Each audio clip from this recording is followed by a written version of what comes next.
لڑکیاں سب سے بے نیاز اپنی اداؤں سے سب کو گھائل کرتے ہوئے مدرسہ عزیزیہ کے دروازے سے گزر رہی تھی کہ حضرت شاہ محمد اسماعیل رحمۃ اللہ علیہ کی نظر ان پر پڑ گئی۔ حضرت نے اپنے ساتھیوں سے پوچھا، یہ کون ہیں؟ ساتھیوں نے بتایا کہ حضرت طوائفیں ہیں اور کسی ناچ گانے کی محفل میں جا رہی ہیں۔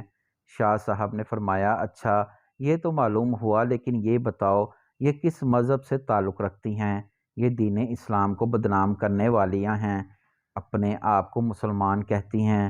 شاہ صاحب نے جب یہ بات سنی تو فرمایا، مان لیا کہ بد عمل بد کردار ہی صحیح، لیکن کلمہ گو ہونے کے اعتبار سے ہوئیں تو ہماری مسلمان بہنیں، لہٰذا ہمیں انہیں نصیحت کرنی چاہیے، ممکن ہے کہ گناہ سے باز آ جائیں۔ ساتھیوں نے کہا کہ ان پر نصیحت کیا خاک اثر کرے گی، بلکہ ان کو نصیحت کرنے والا تو الٹا خود بدنام ہو جائے گا۔ شاہ صاحب نے فرمایا، تو پھر کیا ہوا، میں تو یہ فریضہ ادا کر کے ہی رہوں گا، خواہ کوئی کچھ بھی سمجھے۔ ساتھیوں نے عرض کیا، حضرت آپ کا ان کے پاس جانا کرین مصلحت نہیں ہے، آپ کو پتہ ہے کہ شہر کے چاروں طرف آپ کے مذہبی مخالفین ہیں جو آپ کو بدنام کرنے کا کوئی موقع نہیں چھوڑتے۔ آپ نے فرمایا، مجھے ذرا بھی پرواہ نہیں، میں انہیں ضرور نصیحت کرنے جاؤں گا۔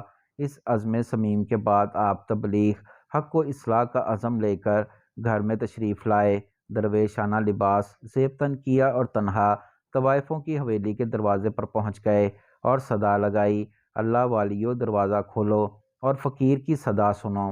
آپ کی آواز سن کر لڑکیاں آئیں، انہوں نے دروازہ کھولا تو دیکھا باہر درویش صورت بزرگ کھڑا ہے۔ انہوں نے سمجھا کہ یہ کوئی گداگر فقیر ہے تو انہوں نے چند روپے لا کر تھما دیے، لیکن انہوں نے اندر جانے کا اصرار کیا اور پھر اندر چلے گئے۔ شاہ صاحب نے دیکھا کہ چاروں طرف شمعیں اور قندیلیں روشن ہیں، طوائفیں ڈھول کی تھاپ پر تھرک رہی ہیں، ان کی پازیب اور گھنگروں کی جھنکار نے عجیب سما باندھ رکھا تھا۔ جوں ہی نائکا کی نگاہ اس فقیر بے نوا پر پڑی تو اس پر ہیبت طاری ہو گئی کہ اس کے سامنے فقیرانہ لباس میں گداگر نہیں، وہ جانتی تھی کہ اس کے سامنے فقیرانہ لباس میں گداگر نہیں بلکہ شاہ اسماعیل رحمۃ اللہ علیہ کھڑے ہیں، وہ جو حضرت ولی اللہ کے پوتے اور حضرت شاہ عبدالعزیز، شاہ رفیع الدین اور شاہ عبد القادر کے بھتیجے ہیں۔ نائکا تیزی سے اپنی نشست سے اٹھی اور احترام کے ساتھ ان کے سامنے جا کر کھڑی ہوئی، بڑے ادب سے عرض کیا، حضرت آپ نے ہم سیاہ کاروں کے پاس آنے کی زحمت کیوں کی؟ آپ نے پیغام بھیج دیا ہوتا تو ہم آپ کی خدمت میں حاضر ہو جاتے۔ آپ نے آنکھیں بند کیے بغیر نامحرم سے کہا، بڑی بھی تم نے ساری زندگی لوگوں کو راگ اور سرور سنایا ہے، آج ذرا کچھ دیر ہم فقیروں کی صدا بھی سن لو۔ جی سنائیے، ہم مکمل توجہ کے ساتھ آپ کا بیان سنیں گی۔ یہ کہہ کر اس نے تمام طوائفوں کی پازیبیں اتارنے اور طبلے ڈھولکیاں بند کرنے کا واضح حکم دے دیا۔ وہ ہماتن گوش ہو کر بیٹھ گئیں۔ شاہ اسماعیل رحمۃ اللہ علیہ نے حمائل شریف نکال کر سورۃ تین تلاوت فرمائی۔ آپ کی تلاوت اس قدر وجد آفریں اور پرسوز تھی کہ طوائفیں بے خود ہو گئیں۔ اس کے بعد آپ نے آیات مبارکہ کا ترجمہ کر کے بیان شروع کر دیا۔ ان کا یہ خطاب زبانوں کا کانوں سے خطاب نہیں تھا، بلکہ یہ دل کا دل کے ساتھ اور روحوں کا روحوں سے خطاب تھا۔ یہ کتاب دراصل اس الہام ربانی کا کرشمہ تھا جو شاہ صاحب جیسے مخلص درد مندوں اور امت مسلمہ کے حقیقی خیر خواہوں کے دلوں پر اترتا ہے۔ شاہ صاحب کے دل نشیں انداز میں جب انہوں نے سورت کی تشریح سنی تو ان پر لرزہ طاری ہو گیا، روتے روتے ان کی ہچکیاں بندھ گئیں۔ شاہ صاحب نے جب ان کی آنکھوں میں آنسوؤں کی جھڑیاں دیکھیں تو انہوں نے بیان کا رخ توبہ کی طرف موڑ دیا اور بتایا کہ جو کوئی گناہ کر بیٹھے تو اللہ سے اس کی معافی مانگ لے تو اللہ بڑا کریم ہے، وہ معاف بھی کر دیتا ہے، بلکہ اسے تو اپنے گناہ گار اور سیاہکار بندوں کی توبہ سے بے حد خوشی ہوتی ہے۔ آپ نے توبہ کے اتنے فضائل بیان کیے کہ ان کی سسکیاں بند گئیں تو اس واعظ کی خبر شہر والوں کو ہو گئی۔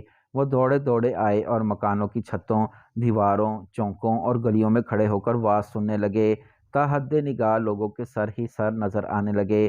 شاہ صاحب نے انہیں اٹھ کر وضو کرنے اور 2 رکعت نفل ادا کرنے کی ہدایت کی۔ راوی کہتا ہے کہ جب وضو کر کے قبلہ رخ کھڑے ہوئے اور نماز کے دوران سجدوں میں گریں تو شاہ صاحب نے ایک طرف کھڑے ہو کر اللہ کے سامنے ہاتھ پھیلا دیے اور عرض کیا، اے مقلوب القلوب، اے مصرف لاحول، میں تیرے حکم کی تعمیل میں اتنا کچھ ہی کر سکتا تھا، یہ سجدوں میں پڑی ہیں، تو ان کے دلوں کو پاک کر دے، گناہوں کو معاف کر دے اور انہیں آبرو مند بنا دے، تو تیرے لیے کچھ مشکل نہیں ہے، ورنہ تجھ پر کسی کا زور نہیں۔ میں فریاد تو یہ کرتا ہوں کہ انہیں ہدایت عطا فرما، انہیں نیک بندیوں میں شامل فرما۔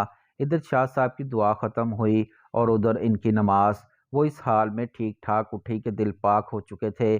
اب شاہ صاحب نے عفت مآب زندگی کی برکات اور نکاح کی فضیلت بیان کرنا شروع کر دی، اور اس موضوع کو اس قدر خوش اسلوبی سے بیان کیا کہ تمام طوائفیں گناہ کی زندگی پر افسوس کرنے لگیں اور نکاح پر راضی ہو گئیں۔